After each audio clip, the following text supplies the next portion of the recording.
Bonjour. Lorsque vous voulez calculer la limite d'une fonction, vous utilisez directement son expression.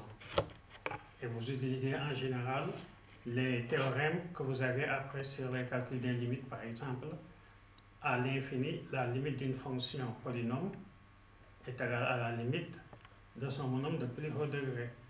Ou bien, à l'infini, la limite d'une fonction quotient rationnel est égale à la limite du quotient de ses monômes de plus haut degré. Mais certaines fonctions sont de forme assez complexe et elles n'entrent pas dans ces deux cas-là. Alors, pour calculer leurs limites, on utilise les majorations, les minorations ou bien les encadrements avec des fonctions dont l'expression est assez simple et dont la limite est très facile à calculer. Et ainsi, à l'aide de comparaison, en utilisant les théorèmes que je vais vous énoncer tout à l'heure, on parvient à calculer leurs limites. Alors, ces théorèmes les voici. On les émettra.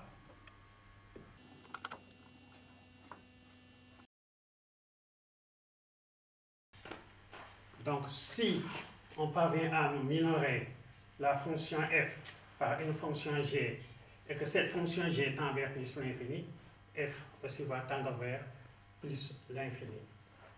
Alors, on va représenter ça rapidement.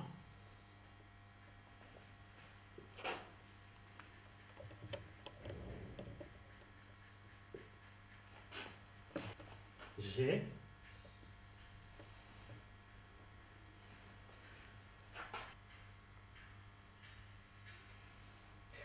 F. Donc voilà G et voilà F. Donc à partir d'un certain rang, G va tendre vers plus l'infini en entraînant la fonction F. Théorème 2.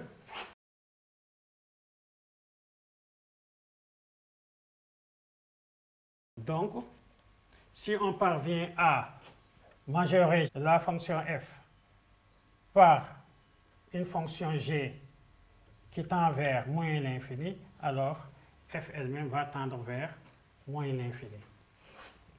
Ce qui donne cette figure. Alors,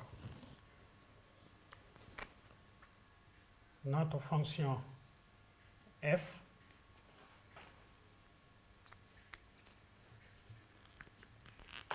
ensuite, notre fonction g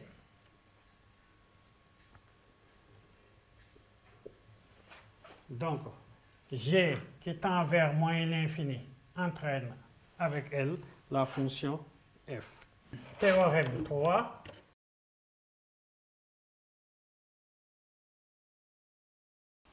Un théorème qui est communément appelé le théorème des gendarmes. Donc, si on réussit à coincer la fonction f entre deux fonctions h et g qui tendent vers la même limite, alors la fonction f tend vers cette limite.